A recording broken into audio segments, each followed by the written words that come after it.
Okay, welcome back everyone. So today we're going to look at the dimension and the basis of a subspace. So let's get started. So let's consider some subspace, some linear subspace. Let's say, I don't know, y, okay? So this is our subspace, and let's say that some component of the subspace, let's say the span, or this vector here, or this component here, say the span of v1, v2, all the way to vn. This span here covers all the values, takes into account all the values of the subspace y. Okay, so now we know that this span.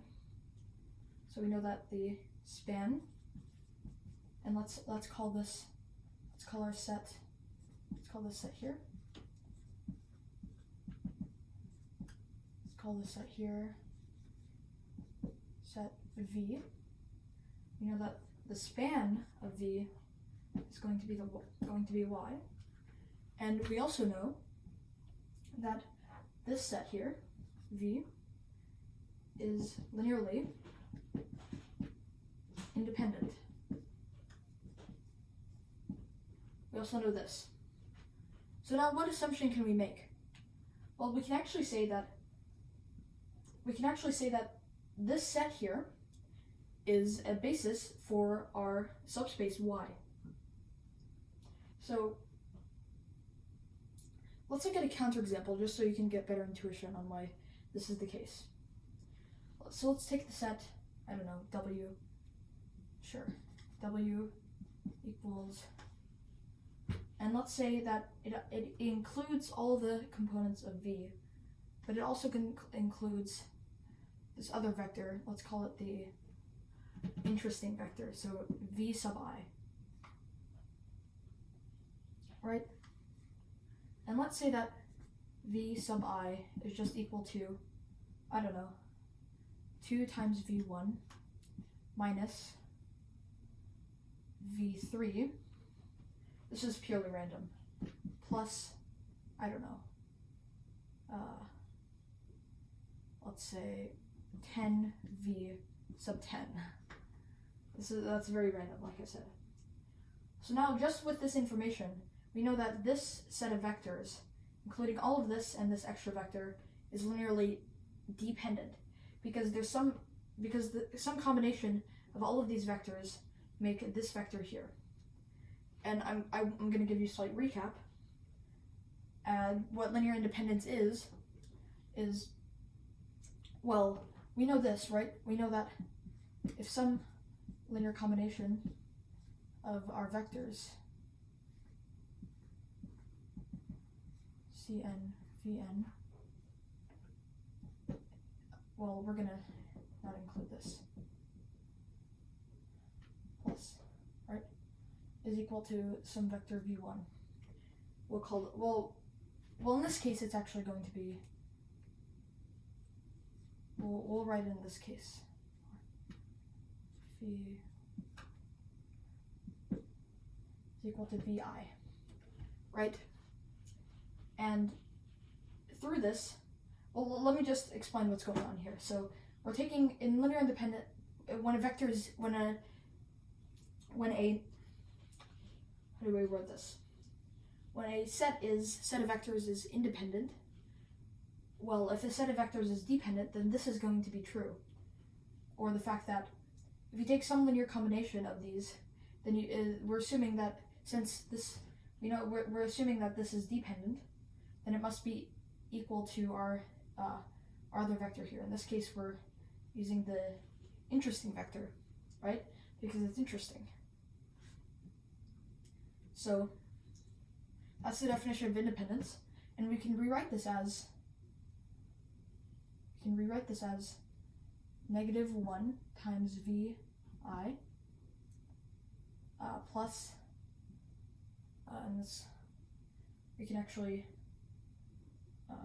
I'll just write it like this: C1 V1 plus C2 V2 Cn Vn. Now that's equal to 0. I don't know that one. Stop. Sorry, that was my computer. So now this is equal to, well, the 0 vector, or just the scalar 0, right? And what does this tell us? Well, we now know that because this is, 0, okay? So what does this tell us? Well, we knew that this hinted at a dependent set, right? But, so now we know that this is, we're assuming that there's at least one non-zero coefficient to the set of vectors. And when you add them up, some linear combination of them, you get 0. So none of these matter. They could be equal to some constants. I don't know if they're all zeros or if one of them is 1, who knows? But we know that this is 0, right? So this is the definition of a dependent set.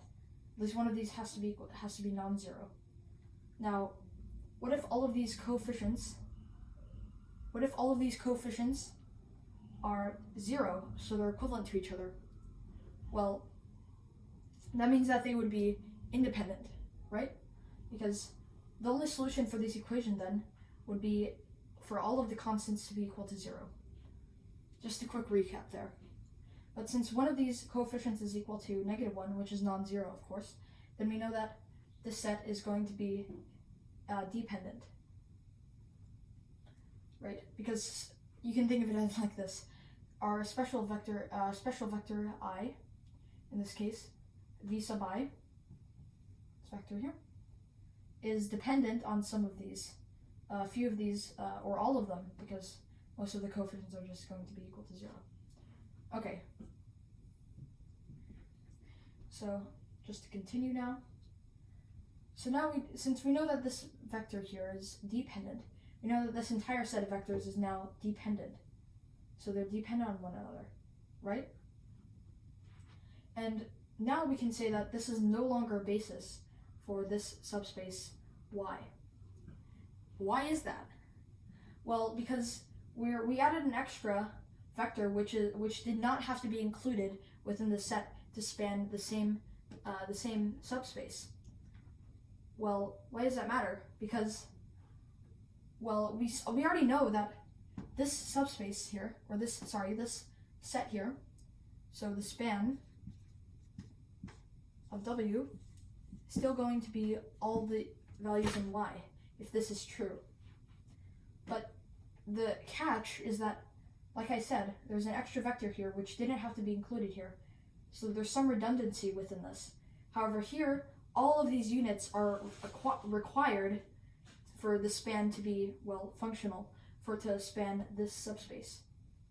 So that's the idea of what basis is, and I think we're ready to formally, or not non-formally, introduce the definition of basis. So basis. Basis is just a linearly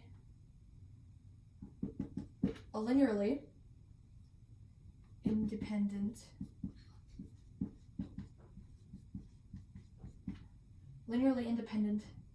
set of vectors that spans some subspace.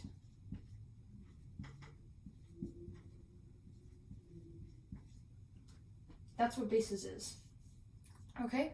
And a less jargony way of introducing basis is you can think of it as the minimum number of values of vectors with, well, the minimum number of vectors within a set that also spans a subspace. That's the same way of putting it, a little less rigorous, but still that is functional, right? And you can see that here. I'm not going to explain it further, otherwise this video will stretch on for too long. I'm probably going to put this into a 2-part series since we're going to discuss dimension as well. But once you know what basis is, and we already know what linear independence is, then dimension will be quite a bit easier to explain. Okay, well, why don't we look at some examples and or counterexamples? Mostly examples, though. So let's take our set, some set S. Let's say that's, I don't know, 4, -6. And let's say, I don't know, let's say 0, 2.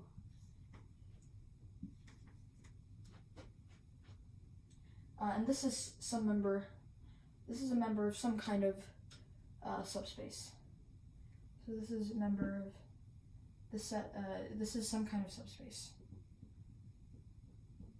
Well, let's say the span of that is some kind of subspace, right? This is our set. The question is this actually, well, I'm just going to say that this is a member of some subspace.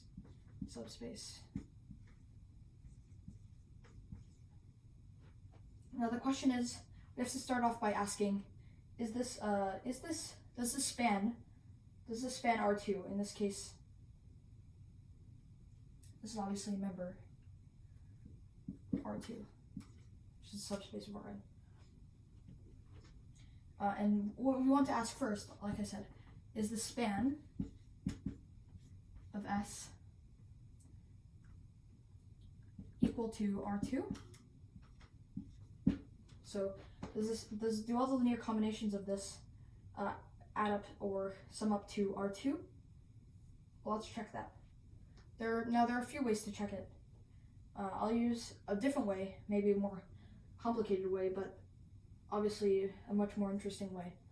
So firstly, we want to set up our linear combination, which would be C1 times first vector here, plus C2 times our second vector. That's equal to some vectors x1, x2. And why is that? Well, what we're saying here is that if somebody gives you any values of x1 and x2, you can take those values, plug it into some formulas for C1 and C2, and you can get their respective scalar constants to validate this idea. So for example, if this is equal to 1 and 0, what do these constants have to be equal to? You just plug it into the formula. That's what we want to see. We want to see if this is correct. So what we can actually rewrite this as, this is where things start getting difficult for me because I have to kneel down. It's very awkward. So we can rewrite this as 4, -6, 0, 2 times C1, C2 equals x1, x2. What am I saying here? Well, this is just equivalent to this, because if we multiply them out in our common dot product multiplication, 4 times C1 plus 0 times C2 equals x1. If you can do this on your own to see, but the same thing occurs here. C1 times 4 plus C2 times 0 equals x1, and then etc., etc. So this is just equivalent. Like I said, you can validate that statement on your own. I'm running low on time, so I'm just going to try making the most of this. So this should look familiar to you because we've reviewed this format not in the past few videos, or a while ago actually, to be honest. So we could call this some matrix A. We can call this some matrix X, because this is what we want to solve for. And we can call this some matrix B. This is the standard way of putting it. How do you solve for X? Well, what you do is, well, normally you just divide both sides by A, but that's equivalent to taking the inverse of A on both sides. So the inverse of A, obviously since matrices aren't commutative, you have to do it on both sides in the same fashion. Okay. So we actually have to find the inversion of this matrix here. So that's why I thought this was a nice review. What is the inversion of this matrix? Well, it's just one of the determinant, which is 4 times 2, which is, well, let me define it formally. It's A times D minus B times C. So let's write that out. It's 8 minus 0. So it's just going to be 1 over 8. 1 over 8 times, in this format, this is taking the not the transpose, the adjugate of this matrix. So you swap these two and make these negative. Or multiply them by negative. Negative 4, did the opposite steps. 2, 4, 6, and 0 still. Right? Yep. Now multiply it out. You get 1/4. 1/4. This is just a standard scalar multiplication. 0 divided by 2. You get 3/4. And you get 1/2.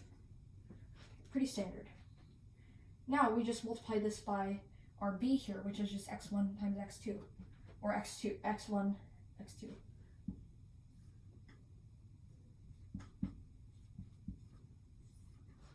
Multiply it out using dot product multiplication. You get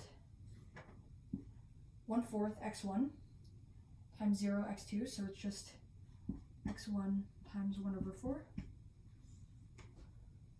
And then 3/4 x1, 3x1 plus 1/2 x2. What have we done here? Well, we know that this is just equal to C1, C2. We can line it up so that now we know that C1 equals x1 over 4, or 1/4 x1, whilst C2 equals 3 over 4 x1 plus 1/2 x2. And there we go. So there you go, that is actually your answer. So now, since we don't have to worry about any x's in any x1s or x2s in the denominator, we know that if we plug in any vectors here, we'll get some valid answer for C2, whether it be pi, e, it actually most definitely won't, but just some abstract numbers there to throw at you. So now we know that this can definitely span, this set of vectors spans R2. Is it linearly dependent? Independent? Well, let's just check that. Let's plug in 0 for that, because like I said here, that if and only if, well, some set is indep if and only if C1 equals C2 equals Cn equals 0, right? So we can just plug in 0 for our C1s, or actually we should, because actually this is technically we're plugging in zeros for our x1s and x2s. So you want to plug in 0 for this, plug in 0 for this, right? And this, of course. And all we're going to get is just 0. So C1 equals 0, C2 equals 0. Okay. Well, there we go. We've actually just shown, or well, let me just show you another way to put this. Because another way to put this is some C1 times V1 plus C2 V2 all the way to Cn Vn equals 0 vector. Obviously, yeah, the only way to put this is for all C1s, C2s, all of these C's to be equal to 0. And that's the way we proved it, right? Or well, it's a bit difficult to explain this, but basically if you plug in these vectors, right, you want to